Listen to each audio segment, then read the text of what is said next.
పూరా లోకల్. నమస్తే, welcome to పూరా లోకల్. కాంగ్రెస్ ప్రభుత్వం ప్రస్తుతం రైతు భరోసా అని చెప్పి యాసంగి కాలానికి సంబంధించి ఒకరోజైతే రైతు భరోసా ఇచ్చింది. ఈ విషయంపైన గతంలో అసెంబ్లీలో ఆదిలాబాద్ ఎమ్మెల్యే పాయల్ శంకర్ మాట్లాడడం జరిగింది. రైతుకి కులం లేదు, 10 ఎకరాల వరకు రైతు భరోసా ఇవ్వండి అని చెప్పడం అయితే జరిగింది. మరి ప్రస్తుతం ఒకరోజైతే రైతు భరోసా చేశారు యాసంగికి సంబంధించి. మీకు ఎలా అనిపిస్తుంది ఈ రైతు భరోసా విధానం?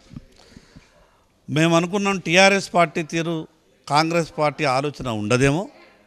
రేవంత్ రెడ్డి గారు ప్రత్యేకంగా ఏదైనా దృష్టి పెట్టి ఇచ్చిన మాట నిలబెట్టుకుంటారేమో అనుకున్నాం. కానీ వాళ్ళ బాటనే టీఆర్ఎస్ పార్టీ బాటనే కాంగ్రెస్ కూడా ఎంచుకున్నది. ఈరోజు మండలానికి ఒక గ్రామం సెలెక్ట్ చేసి ఆ గ్రామానికి మాత్రమే మీరు ఇచ్చేసి తర్వాత ఎన్నికల కోడ్ వచ్చిందని చెప్పి తప్పించుకునే ప్రయత్నం చేస్తే ఇది ఎంతవరకు న్యాయం? అంటే వీళ్ళకి ఏం కావాలా?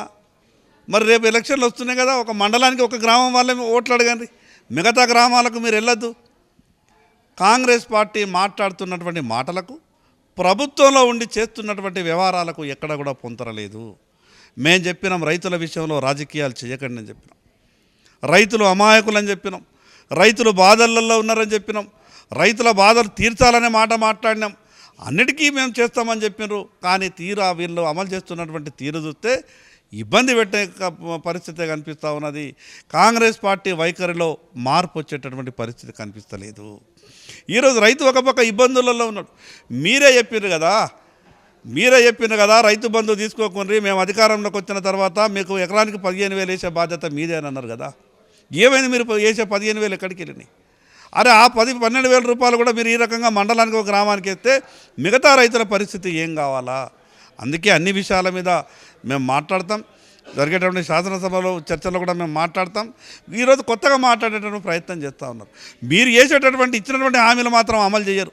గొప్పగా కేంద్ర ప్రభుత్వం మీద, నరేంద్ర మోడీ గారి మీద మాట్లాడేటువంటి ప్రయత్నం చేస్తారు. ఏమైంది మీరు ఇచ్చినటువంటి గ్యారెంటీల సంగతి మాట్లాడరు. ప్రజలు తిరుగుబాటు చేస్తున్నారు కాబట్టి ఈ విషయాలను కూడా పక్కదారి పట్టించాలన్న ఆలోచనతో కేంద్ర ప్రభుత్వం మీద, నరేంద్ర మోడీ గారి మీద, బీజేపీ మీద మాట్లాడే ప్రయత్నం చేస్తున్నారు. ఇప్పటికైనా కాంగ్రెస్ వైఖరి మారాలా. రైతులతోని రాజకీయాలు చేసేటటువంటి ప్రయత్నం చేయొద్దు. రైతులకు రెవెన్యూ మంత్రి చెప్తాడు వారం రోజుల లోపల మీ ఖాతాలలో టకా డబ్బులు పడతాయని చెప్తారు. వ్యవసాయ శాఖ మంత్రి చెప్తాడు ఇప్పుడు కాదు ఇంకొక 2 నెలల తర్వాత పడతాయి అంటారు.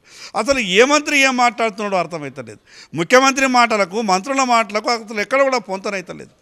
ఒక విచిత్రకరమైనటువంటి పరిస్థితి ఈ తెలంగాణ రాష్ట్రంలో ఉన్నది. కాబట్టి రైతులకు ఇప్పటికైనా ఇచ్చినటువంటి హామీని నిలబెట్టుకోవాలని కాంగ్రెస్ పార్టీని డిమాండ్ చేస్తుంది.